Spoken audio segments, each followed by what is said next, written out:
এক অবসরপ্রাপ্ত উচ্চপদস্থ সরকারি কর্মকর্তা, যিনি চাকরি জীবনে সবার সাথে দুর্ব্যবহার করতেন, অবসরের 5 বছর পর তার পুরাতন অফিসে গেলেন কিছু জরুরি কাগজপত্র তুলতে। দুঃখজনক হলেও সত্য, আজ কেউ তাকে অভ্যর্থনা জানালো না, কেউ এগিয়েও এলো না। বেশিরভাগ কর্মচারী তাকে চিনেও না চেনার ভান করল, অথচ একদিন তিনিই ছিলেন এই অফিসের বস। তখন একজন নবীন অফিসার, যে সপ্তাহখানেক আগে যোগদান করেছে, এগিয়ে এসে আগন্তুকের কাছে তার পরিচয় ও আগমনের কারণ জানতে চাইল। পরিচয় পাবার পর অফিসারটি সাবেক ওই কর্মকর্তাকে চাফার করল এবং কৌতূহলবশত জিজ্ঞেস করল, স্যার, অবসরের পর আপনার দিনকাল কেমন যাচ্ছে?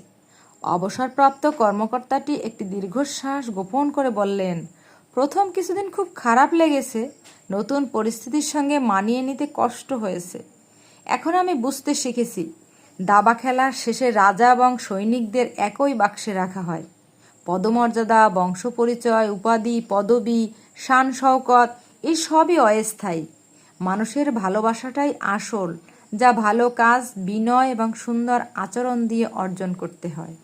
দুঃখের বিষয়, এগুলোর কিছুই আমি অর্জন করতে পারিনি।